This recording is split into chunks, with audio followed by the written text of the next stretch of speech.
চাঁচল হরিশ্চন্দ্রপুর গ্রামের ৩১ নম্বর জাতীয় সড়কে বিপজ্জনক গাছ চিহ্নিত করে আজ থেকে কাটা শুরু করল গাছ বন দপ্তর।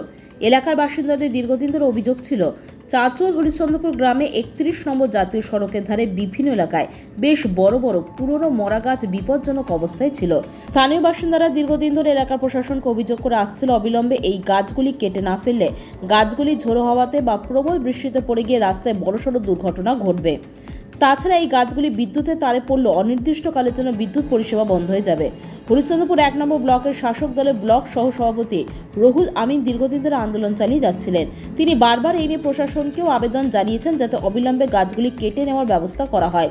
প্রশাসনের টালবাহানার জেরে গতকাল জাতীয় সড়কে পিপলা কাশিমপুর এলাকায় একটি পুরনো গাছ রাস্তার ওপর ভেঙে পড়ে। বেশ কয়েকজন পথচারী প্রাণে বেঁচেও যান। এরপরে নড়ে চড়ে বসে বন দপ্তর। খুবই ভালো লাগছে যে আমি এসডিও সাহেবের কাছে আবেদন রেখেছিলাম যে হরিশ্চন্দ্রপুর বাংলুয়া ভাঙা ব্রিজ থেকে হরিশ্চন্দ্রপুর পর্যন্ত জাতীয় সড়কের দুই ধারে অনেকগুলো শুকনো গাছ বহুদিন ধরে রয়েছে। গাছগুলো জীর্ণ অবস্থায় রয়েছে। রাস্তা দিয়ে স্কুলের ছাত্রছাত্রীরা যাতায়াত করছে, যানবাহন যাচ্ছে, সাধারণ মানুষ যাচ্ছে। বলা যায় না যে কোনো মুহূর্তে গাছগুলো যদি ভেঙে পড়ে তাহলে রাস্তায় একটা বড় ধরনের দুর্ঘটনা ঘটার আশঙ্কা রয়েছে। তাই আমি চাঁচল মহকুমা শাসক ওনার কাছে আমি আবেদন রেখেছিলাম যেন এই গাছগুলো কাটার যদি একটা উদ্যোগ গ্রহণ করা হয় তাহলে খুবই ভালো। আমি খুবই আনন্দিত উনি আমার আবেদনে সাড়া দিয়ে খুব দ্রুততার সহিত উদ্যোগ নিয়ে ফরেস্ট অফিসারের কাছে উনি একটা অর্ডার করেছিলেন এবং পিডব্লিউডি ইঞ্জিনিয়ারের কাছে অর্ডার করেছিলেন। ফরেস্ট অফিসার এবং পিডব্লিউডি ইঞ্জিনিয়ার উভয়ে মিলে খুব দ্রুততার সহিত সরকারি নিয়ম অনুযায়ী গাছগুলো কাটার উদ্যোগ নিয়ে আজকে যে গাছগুলো কাটতে শুরু করেছে আমাকে খুবই ভালো লাগছে। আজ থেকে মরা গাছগুলি কাটা শুরু করলো তারা। এলাকার বাসিন্দাদের দাবি এই সমস্ত কাজে প্রশাসনকে আরও তৎপর হওয়া উচিত, না হলে বড়সড় দুর্ঘটনা ঘটতে পারে, প্রাণহানিও ঘটতে পারে। স্যার, আজকে আপনি এসে রাস্তার ধারে কি দেখলেন এবং কি ব্যবস্থা নিলেন? নমস্কার, আমি চাঁচল এনআই সাব ডিভিশনের জুনিয়র ইঞ্জিনিয়ার।